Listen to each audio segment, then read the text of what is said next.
কিন্তু দেখবেন যে একজন মাদ্রাসার ছাত্র, তালিবে ইলম ছাত্র, একজন আলেম, একজন হাফেজে কোরআন মাদ্রাসায় খেদমত করে, মসজিদে খেদমত করে, কয় টাকা পায় বেতন পায়?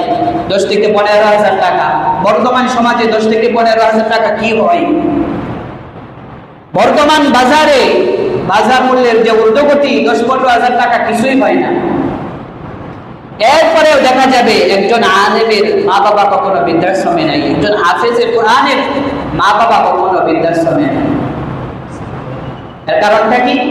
কারণ এই মাদ্রাসায় যে শিক্ষায় শিক্ষিত হয়েছে, এটা হচ্ছে মাদ্রাসার শিক্ষার উপকারিতা। মাদ্রাসার শিক্ষার উপকারিতা, মাদ্রাসার শিক্ষায় শিক্ষিত সন্তান কখনো মা বাবার অসদাচরণ করে না, মা বাবার সাথে খারাপ আচরণ করে না, মা বাবার অবাধ্য সন্তান হয় না। যারা মাদ্রাসায় শিক্ষায় শিক্ষিত হয় তারা মা বাবার কথা শুনে মা বাবার বাধ্য সন্তান হিসাবে গড়ে ওঠে এবং মা বাবার সাথে সুন্দর আচরণ করে, উত্তম আচরণ করে, যা উপার্জন করে সেটা দিয়ে মা বাবাকে সন্তুষ্ট রাখার চেষ্টা করে। এটা হচ্ছে মাদ্রাসায় শিক্ষায় শিক্ষিত করার 1 নাম্বার উপকারিতা, মাদ্রাসা পড়ার উপকারিতা। এই সম্পর্কে আল্লাহ পাক রব্বুল আলামিন কুরআনুল কারীমের ভিতরে বলেন, ওয়া'বুদুল্লাহা ওয়া লা তুশরিকু বিহি শাইআন ওয়া বিল ওয়ালিদাইনি ইহসানা। আল্লাহ পাক রব্বুল আলামিনের ইবাদত করার পর আল্লাহ তাআলা বলেন, ওয়া'বুদুল্লাহ, তোমরা আল্লাহ তাআলার সাথে ইবাদত করো, ওয়া লা তুশরিকু বিহি শাইআ, এবং আল্লাহ তাআলার সাথে কাউকে অংশীদার সাব্যস্ত করো না, ওয়া বিল ওয়ালিদাইনি ইহসানা, এবং তোমাদের পিতামাতার সাথে উত্তম আচরণ করো, পিতামাতার সাথে সুন্দর আচরণ করো। মুসলমান ইমানদার আল্লাহর গোলাম, আল্লাহ পাক রব্বুল আলামিন আল্লাহ তাআলার ইবাদতের পরে, আল্লাহ তাআলা ইবাদত করার পর আল্লাহ তাআলার পিতামাতা, আল্লাহ তাআলা পিতামাতার সাথে সুন্দর আচরণ করা, উত্তম আচরণ করার তাকিদ দিয়েছেন। আল্লাহ পাক রব্বুল আলামিন বলেছেন, তোমরা আমার ইবাদত করবা, আমার ইবাদত করার পর আমি আল্লাহ তাআলার সাথে কাউকে অংশীদার সাব্যস্ত করবা না, আমি আল্লাহ তাআলার সাথে শিরক করবা না, ওয়ালা তুশরিকু বিহি শাইআ, আমি আল্লাহ তাআলার সাথে কাউকে অংশীদার সাব্যস্ত করবা না, ওয়া বিল ওয়ালিদাইনি ইহসানা, এবং তোমাদের পিতামাতার সাথে উত্তম আচরণ করো, পিতামাতার সাথে সুন্দর আচরণ করো।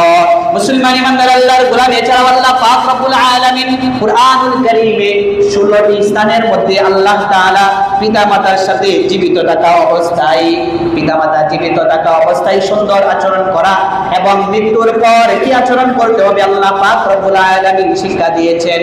মুসলমান ইমানদার আল্লাহর গোলাম, পবিত্র কোরআনের পর, হাদিস শরীফে, নামাজের পর সবচেয়ে গুরুত্বের সাথে পিতামাতার সাথে সুন্দর আচরণ করা এসেছে। সুন্দর আচরণ করতে হবে, আল্লাহ তাআলার বিধান নামাজের পরে পিতামাতার সাথে উত্তম আচরণ করা বর্ণনা করেছেন। এমনকি আল্লাহর রাস্তায় জিহাদের কথাও পিতামাতার খেদমতের পরে বলেছেন। মুসলমান ইমানদার আল্লাহর গোলাম, সহিহ বুখারীর 5527 নং হাদিসের বর্ণনা, قال عبد الله بن مسعود رضي الله عنه سألت رسول الله صلى الله عليه وسلم قلت يا رسول الله أي العمل أفضل؟ قال الصلاة على ميقاتها قلت ثم أي؟ قال ثم بر الوالدين قلت ثم أي؟ قال الجهاد في سبيل الله। হযরত আব্দুল্লাহ ইবনে মাসউদ রাদিয়াল্লাহু আনহু থেকে বর্ণিত, তিনি বলেন, আল্লাহর নবী সাল্লাল্লাহু আলাইহি ওয়াসাল্লামকে আমি জিজ্ঞাসা করলাম, ইয়া রাসূলুল্লাহ, কোন কাজ সর্বোত্তম? আল্লাহর নবী সাল্লাল্লাহু আলাইহি ওয়াসাল্লাম বলেন, সময় মতো নামাজ আদায় করা। হযরত আব্দুল্লাহ ইবনে মাসউদ রাদিয়াল্লাহু আনহু আল্লাহর নবী সাল্লাল্লাহু আলাইহি ওয়াসাল্লামের কাছে জিজ্ঞাসা করলেন, ইয়া রাসূলুল্লাহ, কোন কাজ সর্বোত্তম?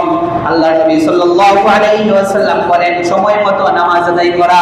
হযরত আব্দুল্লাহ ইবনে মাসউদ রাদিয়াল্লাহু আনহু বলেন, আমি আবার জিজ্ঞাসা করলাম, ইয়া রাসূলুল্লাহ, তারপর কোনটি? আল্লাহর নবী সাল্লাল্লাহু আলাইহি ওয়াসাল্লাম বলেন, তোমার পিতামাতার সাথে সৎ আচরণ করবা, সুন্দর আচরণ করবা, উত্তম আচরণ করবা। হযরত আব্দুল্লাহ ইবনে মাসউদ রাদিয়াল্লাহু আনহু বলেন, আমি আবার জিজ্ঞাসা করলাম, ইয়া রাসূলুল্লাহ, তারপর কোনটি? আল্লাহর নবী সাল্লাল্লাহু আলাইহি ওয়াসাল্লাম বলেন, তারপর হচ্ছে আল্লাহর রাস্তায় জিহাদ করা। সুবহানাল্লাহ বলেন। মুসলমান ইমানদার আল্লাহর গোলাম, এখানে আল্লাহ তাআলার ইবাদত নামাজের পর আল্লাহ তাআলা পিতামাতার সাথে সৎ আচরণ করা গুরুত্ব দিয়েছেন, সৎ আচরণ করা বর্ণনা করেছেন। এমনকি জিহাদের আল্লাহর রাস্তায় জিহাদ করার পূর্বেও পিতামাতার সাথে সুন্দর আচরণ করার হুকুম দিয়েছেন। মুসলমান ইমানদার আল্লাহর গোলামের জন্য মাদ্রাসায় শিক্ষিত সন্তান কখনো পিতামাতার অবাধ্যতা হয় না, পিতামাতার অবাধ্য হয় না, এবং নিজে না খেয়ে নিজে না পড়ে পিতামাতার খেয়াল রাখে, পিতামাতাকে খাওয়ায় এবং পিতামাতাকে পড়ায়। এই হচ্ছে মাদ্রাসায় পড়ানোর একমাত্র উপকারিতা। মুসলমান ইমানদার আল্লাহর গোলাম, মাদ্রাসায় পড়ানোর 2 নম্বর উপকারিতা হচ্ছে মাদ্রাসায় শিক্ষায় শিক্ষিত সন্তান আদর্শ নাগরিক হিসাবে গড়ে ওঠে। বর্তমান বাংলাদেশের ইতিহাসে যদি জরিপ করা যায় তাহলে দেখবেন দেশ স্বাধীনতা লাভের পর থেকে যারা দুর্নীতি করেছে, যারা অর্থ সম্পদ লুটপাট করেছে, বিদেশে টাকা পাচার করেছে, এমনকি দেশের সম্পদ পানির মতো নষ্ট করেছে, তারা হচ্ছে দুনিয়ায় শিক্ষিত, দুনিয়ায় শিক্ষায় শিক্ষিত হয়েছে। দুনিয়ায় শিক্ষায় শিক্ষিত হওয়ার কারণে তাদের দ্বারা অর্থ সম্পদ নষ্ট হয়, দেশের সম্পদ নষ্ট হয়, দেশের টাকা বিদেশের মধ্যে পাচার করে দেশের সম্পদ পানির মতো নষ্ট করে। এই জন্য তারা দুনিয়ায় শিক্ষিত হলেও আদর্শ নাগরিক এবং আদর্শ মানুষ হিসাবে গড়ে উঠতে পারে নাই। মুসলমান ইমানদার আল্লাহর গোলাম, তারা দুনিয়ায় শিক্ষিত হয়েছে কিন্তু আদর্শ নাগরিক হতে পারে নাই, আদর্শ মানুষ তারা হতে পারে নাই। আর যারা মাদ্রাসায় শিক্ষায় শিক্ষিত হয়, মাদ্রাসায় শিক্ষা করে তাদের দিকে তাকান, মাদ্রাসায় শিক্ষা ছাত্রদেরকে শিক্ষা দেয় তোমার এই জীবনটা কেবল জীবন নয়, বরং তোমার এই জীবনটাই হচ্ছে একটা জবাবদিহিতামূলক জীবন। তোমাকে জবাবদিহিতা করতে হবে সর্বহালাতে সর্বপদেই, তোমাকে জবাবদিহিতা করতে হবে।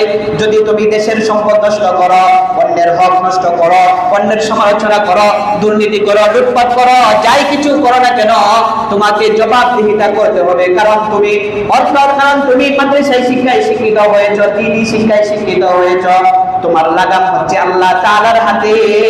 আর যখন একজন মাদ্রাসায় তালেবুল ইলম যখন মাদ্রাসায় গিয়ে দ্বীন শিক্ষা করে, কোরআন হাদিস শিক্ষা করে, তখন ওই ছাত্রের দ্বারা কোনো দুর্নীতি হয় না, কোনো লুটপাট হয় না, কোনো দর্শন হয় না, এবং দেশের সম্পদ বিশেষের মধ্যে পাচার হয় না। কথা বলেন ঠিক কিনা? যারা মাদ্রাসায় শিক্ষায় শিক্ষিত হয়, মাদ্রাসায় শিক্ষায় যারা শিক্ষিত হয়, তালেবে ইলম ছাত্ররা, আলেম উলামায়ে কেরামের দ্বারা কখনো দুর্নীতি হয় না, অর্থ সম্পদ নষ্ট হয় না, দেশের সম্পদ কখনো নষ্ট হয় না, দেশের সম্পদ কখনো বিদেশে পাচার হয় না।